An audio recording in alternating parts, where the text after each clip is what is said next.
General ওয়াকারের বক্তব্য ও বাস্তবতা। সম্প্রতি জেনারেল ওয়াকারের দেয়া বক্তব্য নিয়ে জনমনে মিশ্র প্রতিক্রিয়া দেখা দিয়েছে। ২৪-এর গণভ্যুত্থান কোনোভাবেই তার জন্য কাম্য ছিল না, বরং তিনি ছিলেন বিগত পরাজিত সরকারের সবচেয়ে বিশ্বস্ত সেনাপ্রধান।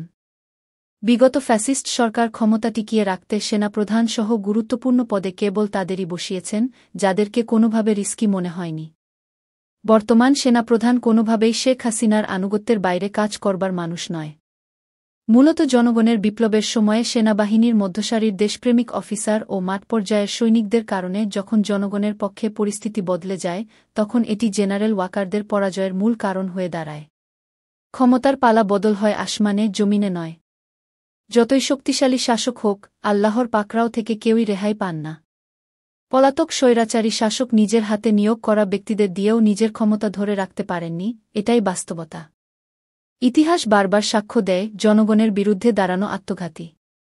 1/11-এর আগেও দেখা গেছে, তখন ক্ষমতায় থাকা 4 দলীয় জোট সরকার সেনাপ্রধান নিয়োগে অনিয়ম করেছিল। তৎকালীন প্রধানমন্ত্রী স্বাভাবিক ক্রম অনুসরণ না করে 5 জনকে ডিঙিয়ে জেনারেল মঈন আহমেদকে সেনাপ্রধান করেন।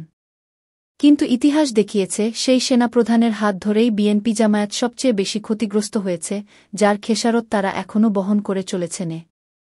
বর্তমান পরিস্থিতিতেও আমরা দেখতে পাচ্ছি, জেনারেল ওয়াকার তার বক্তব্যে নিজের ক্ষমতা জাহির করার পাশাপাশি ড.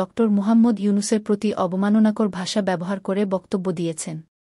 অথচ তিনি প্রোটোকল ও সম্মানের দিক থেকে সেনাপ্রধানের অনেক ঊর্ধ্বে অবস্থান করেন।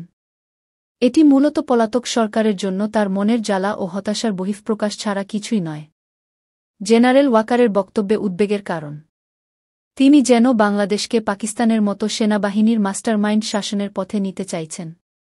সরকারকে দুর্বল ভেবে নিজেকে ক্ষমতার কেন্দ্রবিন্দুতে স্থাপন করার প্রচেষ্টা জনগণের জন্য হুমকি স্বরূপ। বাংলাদেশের ইতিহাসে প্রথম নোবেল বিজয়ী, সারা পৃথিবীতে সম্মানিত এবং বর্তমান প্রধান উপদেষ্টা ড.